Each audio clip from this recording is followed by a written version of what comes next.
KFN 시사 토크쇼 프리즘 렛츠고 유럽 인문기행 시간입니다. 유럽의 미술과 영화 등 다양한 예술 작품을 통해서 인간에 대해서 살펴보는 인문학적인 여행 시간입니다. 오늘도 박혜숙 박사님과 함께합니다. 안녕하세요. 안녕하세요. 지난 시간까지 르네상스를 열어간 천재 가운데 이제 레오나르도 다빈치 이야기를 나눴었는데요. 오늘은 미켈란젤로 말씀을 해주신다고요? 네. 미켈란젤로 어떤 인물입니까?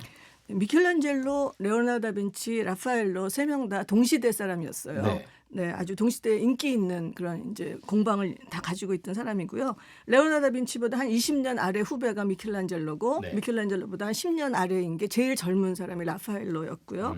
네, 미켈란젤로는 그 고네어환이라는 그 미켈란젤로 영화가 있는데 네. 거기에 보면은 찰턴 헤스턴이 그 역할을 맡았는데요. 아주 그냥 성격이 고집불통해. 그리고 또 그 사람의 그림을 보면은 너무나 역동적이고 네. 그런 대단한 성격을 가진 사람이었던 것 같아요. 근데 이제 레오나르도 다빈치 하면 네. 우리가 이제 지난 시간과 그 전에 언급을 했던 천지창조 모나리자 같이 이렇게 그 화가 그러니까 회화 작품이 일단은 뭐 벽화긴 하지만 천정화긴 하지 그런 게 떠오르는데 미켈란젤로 하면 그러니까 조각이 먼저 떠올라요. 그럼요. 원래 이 사람은 이제 조각가가 먼저고요. 아, 네. 네. 그리고 이제 그림 그리기는 싫어했던 사람인데 아, 그 천정화는 이제 억지로 그리라 그래서 네, 그렸던 작품입니다. 네, 네.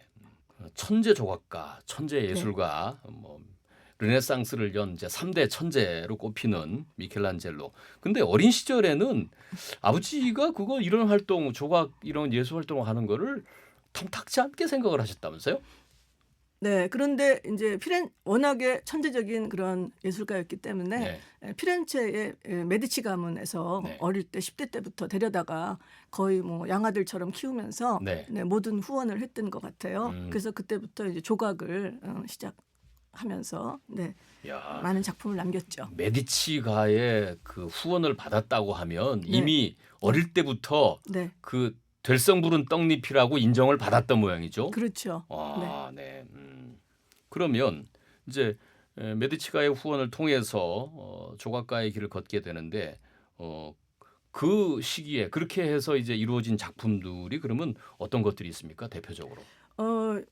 대표적인 게 다비드상이 네. 다윗왕. 네. 다비드상은 그 골리앗을 노려보고 있는 그 다윗왕을 이제 그 조각한 거고요. 그러니까 청년 다비드인 거죠. 네, 그렇죠. 청년 이렇게 다비드. 돌팔매 하는 거를 이렇게 네. 들고 있으면서 네, 맞습니다. 이렇게 쳐다보고 있는 듯한 네. 너무 깎아놓은 네. 하얀색 진짜 네. 미소년 같은 너무나 네. 아름다운 모습의 작품인데. 네, 그런 작품을 볼 때는 저는 미켈란젤로가 굉장히 신앙심이 깊은 사람이었어요. 네, 그래서 그 사람의 신앙심도 네. 볼 수 있는 그 신앙심 생각하면서 보면은 네. 더 이제 감동적인 그런 작품일 것 같고요. 네. 그다음에 이제 모세 조각상도 굉장히 유명하죠. 네. 네, 모세 조각상은 이 사람이 아주 성질이 대단한 사람인데 지나가는 사람이 뭐 나이가 몇 살인데 너무 젊다 그래가지고 이 사람이 집에 와서 뭐 일을 이렇게 망치로 깼대나 뭐 하여튼 그런 일화도 있는 그러한 그 모세상도 있고요. 그다음에 제일 유명한 거는 이제 피에타상이죠. 네. 네, 작년에 제가 벌써 재작년 여름에 바티칸을 다시 가볼 기회가 있었는데 정말 그 피에타상 앞에 서 있다는 것 자체가 너무 감동이었어요. 네, 그림 감상보다도 이 원 작품 앞에 있다는 바티칸의 베드로 성당을 가면 이제 보실 수 있죠. 피에타상 하면 십자가에서 그 목숨을 잃은 예수를 내려서 네. 성모 마리아가 무릎 위에 이렇게 앉고 슬퍼하는 모습을 담은 이제 조각상을 피에타라고 하는데 네, 네. 이제 바티칸 베드로 대성당 안에 이제 그 안에 있는 작품인데 네. 우리가 유럽 여행을 가면 아마 반드시 볼 수 있는 또 반드시 봐야 하는 작품 가운데 이제 네. 미켈란젤로의 작품들이 있는데 미켈란젤로는 예술계에서 어떤 위치를 차지합니까? 그 어떤 영향을 줬고 또 후대에서는 그를 어떻게 평가합니까? 네, 일단 피에타상을 보더라도요. 그다음에 다비드 조각상도 마찬가지고 그 인체의 몸을 너무나 아름답게 조각하고 있어요. 네.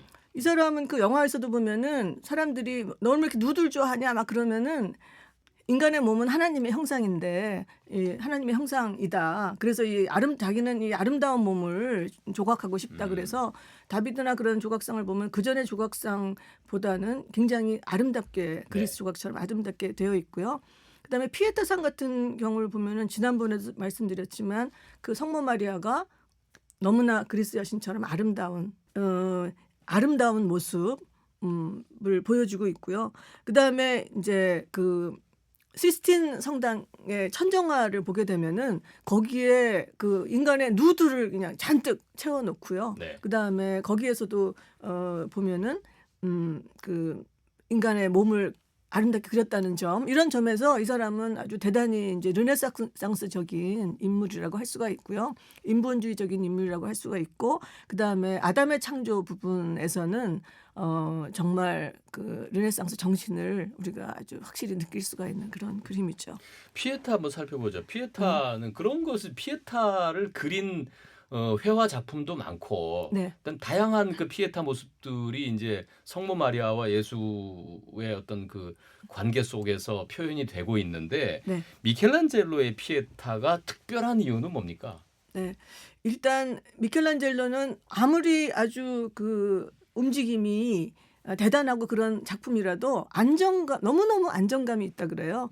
이 미켈란젤로의 피에타도 이 마리아의 옷이 주름이 그냥 풍성하고, 그다음에 축 처진 그 예수님 몸의 그 무게를 마리아가 지탱하고 있는 이런 이렇게 축 늘어진 그런 무게감이라든가 그런 게 아주 굉장히 안정적으로 이렇게 되어 있거든요. 네. 그리고 무엇보다도 그게 이제 피에타라고 하면은 자기 죽은 아들을 안고 있는데 네.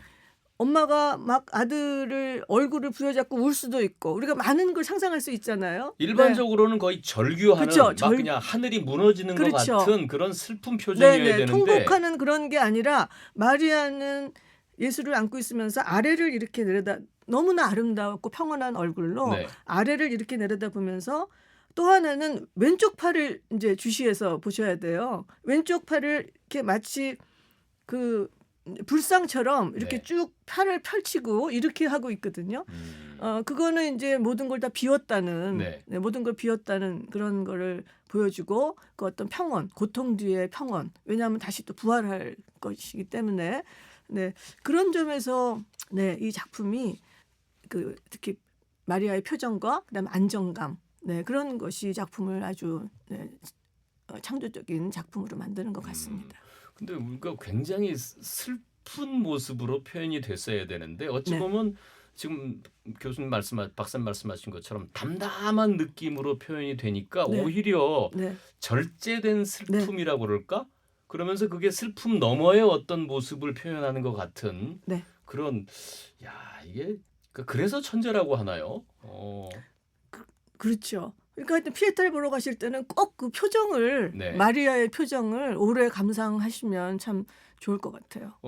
이렇게 찾아보시면 다양한 피에타와 관련돼 있는 회화 작품도 있고 다양한 표현들이 있는데 그럼요. 그런 것들을 한번 이렇게 보고 가시면 그럼요. 이게 얼마나 다르게 표현이 돼 있는지를 느끼실 수가 있을 것 같은데. 네. 그 미술관을 가시면은 네. 뭐 많이 있으니까 네. 쭉 보다 보면은 비교가 되지요. 네. 네, 그러면 이제 이 작품이 얼마나 대단한 건지를 아실 수가 있을 거예요. 근데 이제 미켈란젤로의 이 피에타는 베드로 대성당 안에 들어가시면 오른쪽에 이제 초입에 네. 초입에 이렇게 전시가 돼 있는 그 작품인데 언뜻 지나가시면 그게 그건지 모르고 지나가실 수도 있습니다. 그러니까는 반드시 들어가시자마자 오른쪽에 주시해서 보셔야 되는데요. 네, 물론 뭐 꼭 보셔야죠. 많은 사람들이 그 앞에서 구경을 하고 있겠지만 네.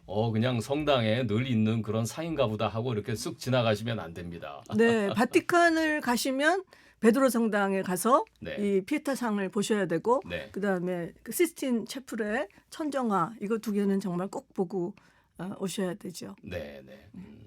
특별히 그런 그 성모 마리아의 그 표정, 그 안에 담겨 있는 어떤 신학적 어떤 그런 어떤 까지는 아니더라도 그 조각 작품으로서의 어떤 피에타를 보면 아까 구도의 안정감 그런 것도 말씀하셨죠? 네네. 네. 음, 네, 특히 왼손을 이렇게 펼쳤다는 점에서 아주 네. 삼각형 구도를 안정적인 것을 보여주고 있어요. 네, 네.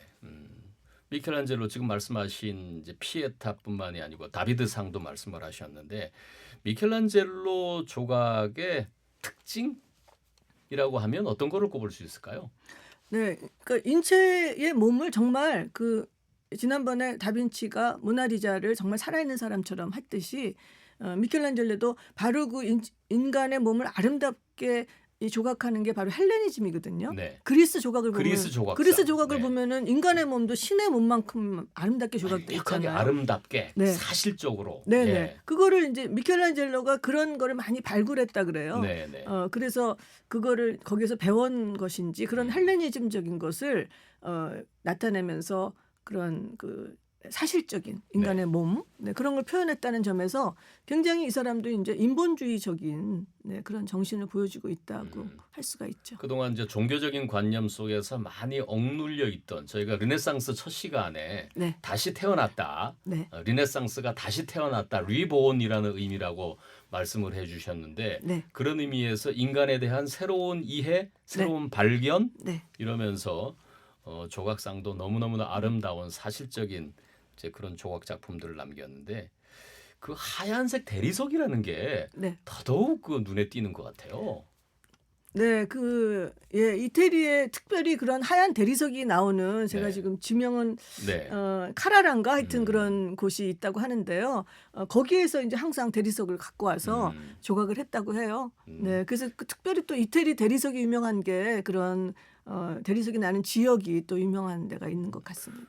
우리는 이제 화강석으로 주로 이제 불상들을 만들고 이런 것들을 이제 하는데 네, 화강석은 너무 단단하기 때문에 세밀한 표현이 어려운데 대리석은 그렇죠. 워낙 물러서 무른 돌이다 보니까 세밀한 표현이 가능했는데 또 그 대리석은 티끌 하나 없는 뽀얀 우윳빛의 그렇죠. 하얀색 대리석이다 보니까 네. 더더욱이 인체의 아름다움을 표현하기에는 뭐 네. 더없이 좋은 재료였던 것 같다는 생각이 들고요. 네. 네, 네. 지금 화강암 말씀을 하시니까 석굴암 있잖아요. 네, 네. 거기에 불상도 헬레니즘의 영향을 받았다고 해요. 아, 예. 네, 왜냐하면은 정말 사실적이잖아요. 네, 이, 네. 이 불상의 그 몸이. 그렇죠. 예. 예, 그래서 그 당시에 이미 그 헬레니즘의 영향을 우리나라까지 전파돼서 네. 받았다고 얘기를 하죠. 예. 네. 알겠습니다. KFN 시사 토크쇼 프리즘 렛츠고 유럽 인문 기행. 오늘은 미켈란젤로의 대표적인 조각 작품 피에타에 대해서 이야기를 나눠봤습니다. 오늘도 박혜숙 박사님과 함께했습니다. 박사님 잘 들었습니다. 감사합니다.